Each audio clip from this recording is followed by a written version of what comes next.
பொருத்தமான பணிப்பயணம் என்பதை பற்றிய ஒரு சிறு ஊரை. என்னவென்றால், காலாவதியான வேலைகளை தவிர்த்தல் வேண்டும். இனிமேலும் நீங்கள் பழைய பல்லவியில் போய் ஏதோ ஒரு கேஸ்டிங் இருக்கிறது, அங்கு சேர்ந்தால் இப்படி இருக்கும், தேவையில்லை. மாறிவிட்டது எல்லாமே. அதற்கு தகுந்தாற்போல் உங்களை மாற்றிக்கொள்ளுங்கள். காலங்கள் மாறிவிட்டன. வாழ்நாள் பணி தேவையில்லை.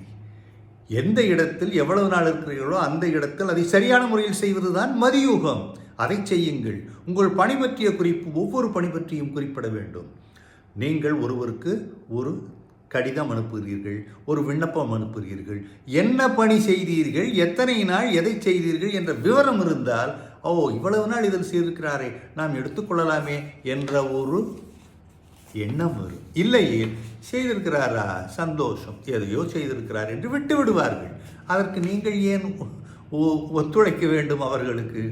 சரி, புதிதாக விண்ணப்பிக்கும் பொழுது பிரதி எடுத்து 4 நூற்றாண்டு காகிதங்களை அனுப்பக்கூடாது. அதில் இப்பொழுது என்ன செய்து கொண்டிருக்கிறீர்கள், எங்கு நீங்கள் சரியாக இந்த பணியில் சேர்வீர்கள், சேர்த்து உங்களை எப்படி அழைத்து செல்ல முடியும், இது போன்ற விவரங்களை நீங்கள் கொடுத்தால் அடுத்தவர்கள் உங்களை அழைத்துக் கொள்வதற்கு அது ஏதுவாகும்.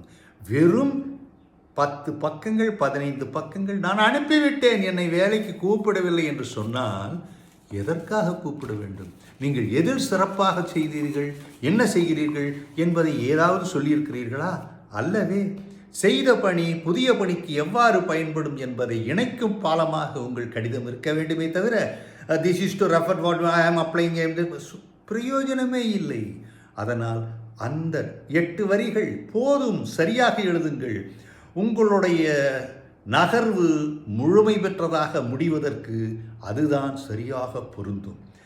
மென்மையான திறன்களை விட தொழில் மற்றும் தொழில்நுட்ப அறிவுகளையும் அதை சார்ந்த சிலவற்றையும் இணைத்து அறிந்து முன்னேறுவது சிறப்பு.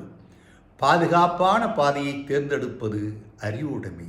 எப்படி செல்ல வேண்டும் என்பது பாதுகாப்பான பாதையில் செல்ல வேண்டும் அல்லவா? சரி, நம்பிக்கையை வளர்த்து அதே பாணியில் முன்னேறும் போது மிகப்பெரிய வெற்றிகள் உங்களை தேடி வரும். நீங்கள் அலட்டிக்கொள்ளவே வேண்டாம்.